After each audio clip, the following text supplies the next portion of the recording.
Welcome back to the next episode of Our Epic Generation. It's a freezing cold winter's night in Melbourne, but it's going to be a fantastic night tonight. We've got an amazing guest tonight. His name is Al Jeffrey, and he's an integral facilitator and writer, nurturing the whole space around human connection, communities, and leadership. And just following on from the theme of mindfulness, Al is probably, the epitome of that space. So going to get his feedback on some key topics. All right. Hello, good evening. Thanks for having me on. No, thanks for coming, man. Thanks for your time. It's been a while. Good to have you. Good to talk to you. It has. It's been, almost 2 years. Oh, super bloom, I think it was. Mate, yeah. Oh, mate, awesome. Well, let's jump straight into it, man. Sure. Might let you just give yourself a brief intro, brief spiel about yourself, then we'll jump into the exciting topics that we want to discuss. Sure. So, my name is Al, and I do a number of things, but I suppose mostly I'm a therapist, I'm a leadership coach and meditation teacher. A lot of my work revolves around restoring sense of wholeness in ourselves and in society. And so I suppose for me, I've always, well, not always, but lately I've really enjoyed the idea of letting my inquiries or my questions guide my life rather than living as a statement, can I live as a question? And the questions that really bring, I suppose, life and light to my life at the moment are questions around, how can I restore and be in my own sense of wholeness? How can I integrate my parts and be in right relationship with the parts of myself that maybe I have forgotten or othered along the way? And through doing that, how can I be in right relationship with those around me and really hold them in all that they are? And so that's really, I suppose, the inquiry that guides my work, and it shows up in the form of therapy, in the form of leadership trainings, and in the form of holding space as a facilitator in a lot of group work as well. Fantastic, man. Fantastic. Let's get into it. Thanks for the intro. The first question I want you to elaborate on is basically practicing enoughness, permission to slow down, and how taking rest is a radical act in our culture. Yeah, it's a theme that, this time of lockdown, it's an incredibly funny time, and for some, it's challenging in that, we feel maybe distance to those who we care about deeply, and whom we're in maybe intimate relationship with. And for some of us, we feel frustrated because we're just trampling all over each other and we're locked up in the same space. But it's also, for me, and this is a very privileged position, but my inner hermit is loving lockdown, is loving time to himself. But at the same time, I'm noticing that even whilst I've kind of been gifted this spaciousness or this kind of involuntary not silent retreat, but this involuntary lockdown, I'm still filling my calendar to the brim, and I'm still in this kind of urgency to create and do more and do more. And so it's really been a mirror to, for me in the beginning of lockdown, at least back in March, to wow, like there's this desire to absolutely keep going as hard as maybe I always have. Yet this is space where maybe to really honor this time is to sit in a kind of contemplation, to listen. And so for me, it's just the question of how can I define what enough means? How can I, and starting very practically, like for my day, how can I define what enough looks like for today? Is it just these 2 tasks, these 3 things, this feeling in my body, this feeling of maybe joy or gratitude, like, is that enough for today? And if I can define what enough actually means, then I have a little bit more sovereignty to live on my own terms, and to acknowledge that actually my worth is not negotiable. It's not dependent on what I achieve or how many people I have liking this post or whatever it is. It's not negotiable. And just familiarizing myself with that sense of enough. So I think that's something for me that was really alive, at least in the beginning of lockdown, but something that I sense many people may be having mirrored back to them during this time. is that whilst we are cooped up at home, we start to become aware of some of these tendencies a little bit more. And maybe one of those is to overbook ourselves, to extend ourselves beyond I don't want to say our limits, but beyond a sustainable or regenerative limit or boundary. Can you please share your thoughts on relational intelligence and mindful communication during lockdown? Yeah, so this, I suppose, touches on the first piece I spoke about in terms of, times of prolonged uncertainty or change and really being thrown into the unknown, which is an incredibly uncomfortable place to be. But in relationship, and again, some of us are either at distance to those we really care about, and some of us are maybe in close quarters and therefore maybe noticing some tensions. And at the same time, so that can bring up a lot of challenges in relationship. At the same time, we are in a very vulnerable state, and so we need to feel connected and understood and seen. We need relationship. And so we're in this funny time where relationship feels difficult or challenging because we're in a totally different environment now. But we are kind of experiencing a time where relationship is almost more important than ever, to feel this sense of solidarity. So I suppose mindful communication is really just the ability to share, say there is tension in a relationship and something maybe doesn't feel right, or someone wasn't able to listen at a certain time and it made you feel a little bit undervalued. It's the ability to say that, or to speak, to honor your needs in a way that isn't blaming or shaming of the others.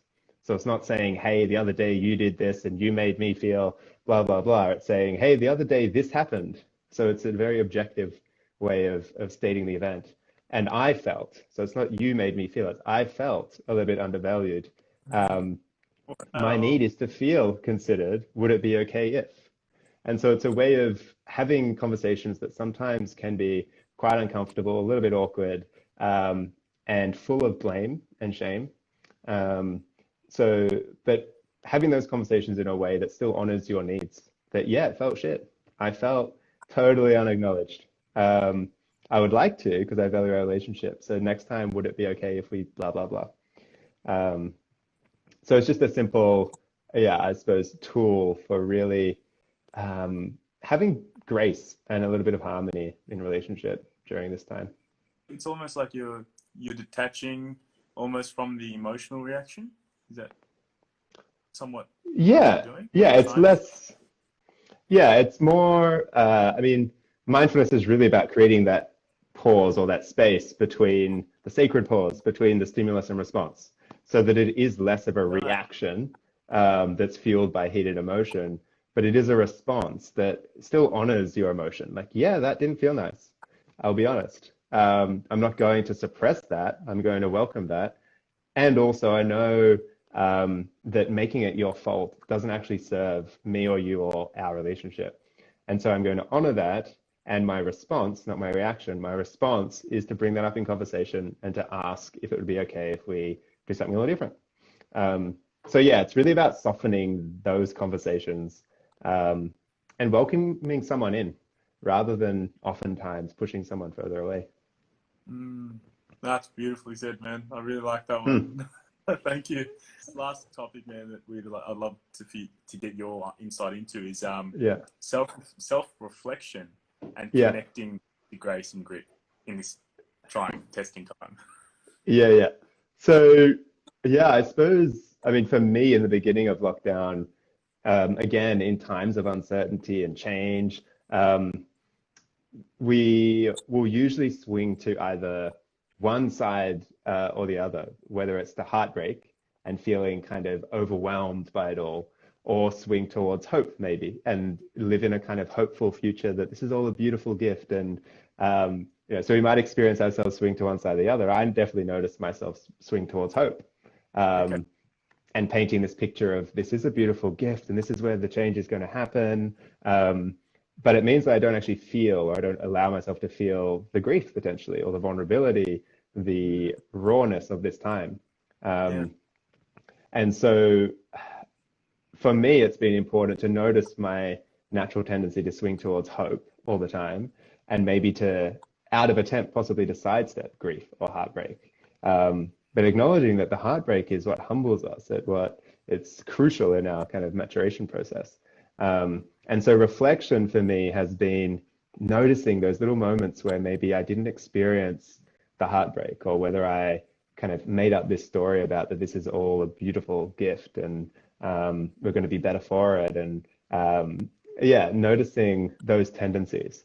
And I suppose Margaret Wheatley, who's a writer and a facilitator that I admire a lot, talks a lot about the space beyond hope and fear, and that our ultimate aim is to integrate both, is to be able to not just be fearful, not just be hopeful, but to be somewhat both of them and beyond, which is to say Nice. that I can feel the grief and the heartbreak and be humbled by it.